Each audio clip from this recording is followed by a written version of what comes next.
Kibuloy, mga bossing.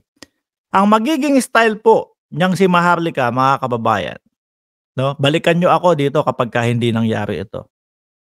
Magiging style niyan, mga kababayan, style Kibuloy, 'no? Sabi ni sabi ni Denzi, peke rin ang agent. Yung agent hindi. Pinatunayan na totoo yung agent. Kaso na nagsinungaling siya bago siya pumasok sa PIDEA nung nag-apply siya, hindi siya dismiss sa PNP. Yan nga lang yung agent o yan lang po yata yung alagad ng batas na hindi niya alam na siya ay dismissed daw po, mga kababayan. Nagka-amnesia na din. Sabi ko sa inyo pagka yung mga bagay na itatanong, malalagay sila sa alanganin. Nagkaka-amnesia itong si Jonathan Morales. Pero pati na lang po, no, nung na-dismiss siya, hindi niya alam. Hindi ko alam na na-dismiss na ako. Paano kung pumasok ka kinabukasan nun? Ano sinabi sa'yo? Uy, Gonggong, dismiss ka na. Di po ba? Kibuloy. Ako ang nakikita ko po dyan, mga kababayan. Magi-style Kibuloy na lang po yan si Maharlika. Kasi, talaga pong wala ano? Umpisang-umpisa pa lang po, mga bossing. Tunying na ang haharap sa kanila sa airport. Siyempre, mga kababayan, kumbaga mamatyaga na din po yan kung kailan ang dating niyan. Diba? Kung talagang dadating. Pangalawa, halata naman sa kanya, mga bossing, na bukang bibig niya lang na, sige, patawag niyo ako dyan sa Senado, pupunta ako. Hindi pupunta, mga kababayan. Kumbaga, tulak ng bibig, kabig ng dibdib, kung tama ba ako? No? Pangatlo, ayan na, may papamarisa na siya 'di ba? Kung si Kibuloy nga hindi sumipot diyan, tapos bakit niyo ako papasiputin? Kung si Kibuloy nga binaliwala yan tapos bakit niyo ako pipilitin? Ayan, kaya nga po talagang sinasabi natin na importante na itong si Kibuloy makuha at mapaharap sa Senado. Mga kababayan, sabi ni OA, bayarang attack dog yang si Maharlika, no?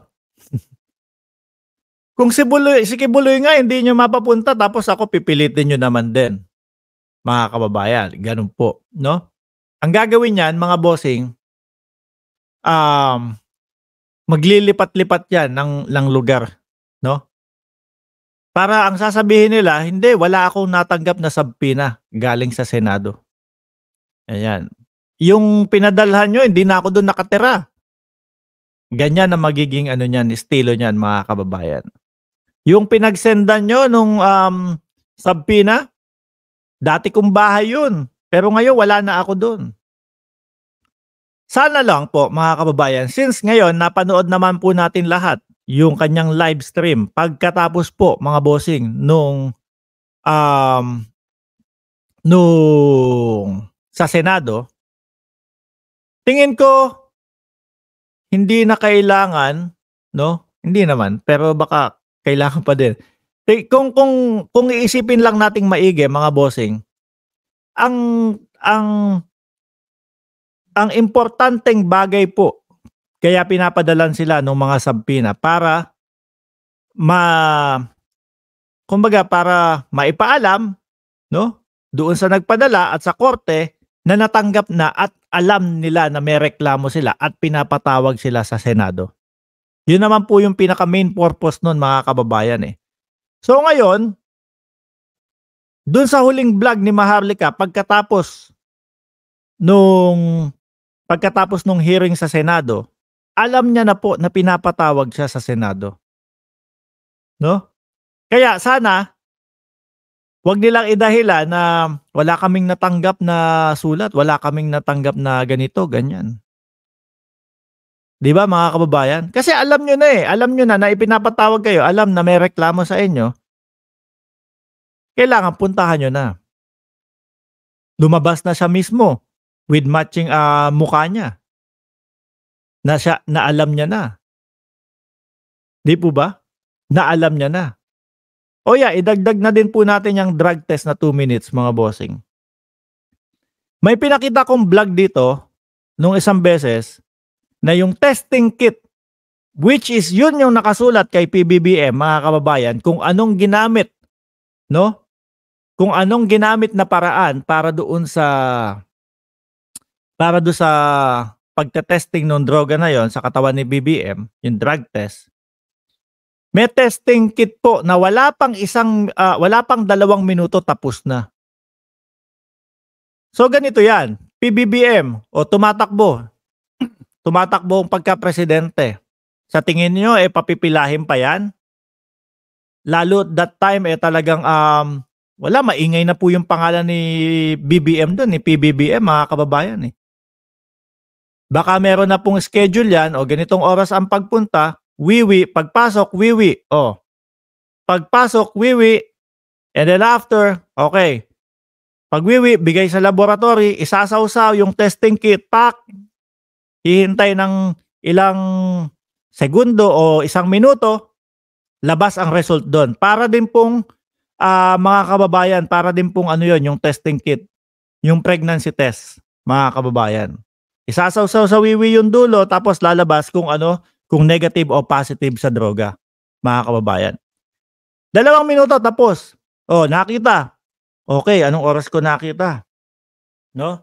Isinawsaw ko ng ganitong oras, 8:29, hinintay ko 1 minuto, 8:30 o 8:31, sulat ko ngayon 'yon. Patapos na po, okay na po. 'Di ba? So 'yun yung paraan ng proseso. Bakit 2 minuto lang? Siguro mga nag-antay pa sila PBBM, ang Pangulo, no? Ng mga, let's say sabihin na natin mga 15 minutos, 20 minutos pa silang nag-antay doon. Bakit? Itatay pa po yun eh. Pero yung panahon na ginanap, no? Yung pagsawsaw nung wiwi ni Pangulong Marcos hanggang sa dun sa lumabas yung resulta, 2 minuto tapos. At i-search nyo po dyan sa YouTube, meron pong makikita kayo mga testing kit na ginagamit nila. Kung gaano kabilis, mga kababayan. No? Alam nyo po, pinapatawag din. Hindi naman. Pinapatawag ni Maharlika. Imbis na siya yung pumunta no? Siya yung nagpapatawag. Ipatawag yung mga doktor na yan. Pag pinatawag po yung mga doktor o yung mga gumawa ng mga yon, ang dali po, dadalhin lang yung testing kit na gano'n. Pero hindi na dapat umabot sa pagpapatol ng gano'n. Mga kababayan, ilang beses na po na ginawa ng ating Pangulo, mga bossing, yung pagpapadrug test. 2 beses na po, mga kababayan. 2 beses na po. So ngayon, kaharap pa doon si Vic Rodriguez. Siya pa mismo ang nagsabi, eto po, naaayon po sa tamang proseso itong drug test na ito, mga kababayan. Pero ngayon, dahil nga bitter si Rodriguez, hindi na okay sa kanya yung drug test na yon, no? Hindi na okay sa kanya yung drug test na yon. Ay nako, sana lumabas itong si Maharlika at umattend doon sa sa Senado, mga kababayan. Pero ang nakikita ko po dito, malabo pa sa tubig kanal, na pupunta at a-attend ito. Gagawin lang po niya style ni ni Kibuloy. Si Maharlika may kaso, si Digong may kaso, si Kibuloy may kaso, PIDEA agent nila may kaso. Kayo talagang mga DDS kayo, masyado kayong funny. Sabi, paniwalain ang mga amo. Ang ginagawa niya lang ng mga yan, mga boss, no? Linulunok na lang nila yung sarili nilang laway eh. Sige, lunok laway na lang tayo. Wala na tayong maibato sa presidente eh. Kahit etong mga pipitsuging mga paratang ni Maharlika, patulan na natin. Kahit etong mga pipitsuging mga paninira ni Maharlika, sige, okay na yan. Basta meron tayong basta merong tawag dito, basta meron tayong maipakitang paninira. Di po ba? Diyos ko po, mga boss, chief amo, sir. Mga kababayan, isang oras na din po tayo mga Boss Chief Amo Sir. Mamayang umaga po diyan sa Pilipinas, live po tayo ulit at yung mga follow-up nitong ano na 'to, 'no? Yung mga follow-up nitong sa hearing na ito, mga bossing. 1,008 viewers, 'wag niyo pong kalimutan na i-like itong live stream natin at paki-share na din po para mas maliwanagan yung mga si Dens hindi na maliliwanagan yan. Dens, alog-alog ng utak, ganon-ganon, pero wag malakas ha, kasi baka lumabas yung utak, alam naman namin na malabnaw yan, baka lumabas dito sa tenga at mabawasan pa yung kakarampot. Ano? Kapag ka inalog mo, shake lang onting ganon, para medyo lang gumana ng gumana, ano, Dens? Huwag niyo pong kalimutan na i-like ang live stream natin and do sa mga bagong pasok lang po, mga kababayan, paki-subscribe lang po para lagi po kayong makatanggap ng notification galing sa YouTube na tayo po ay naka-live na po, mga Boss Chief Amo Sir. Muli po ako'y magpapaalam muna pansamantala at ingat po tayong lahat and God bless po.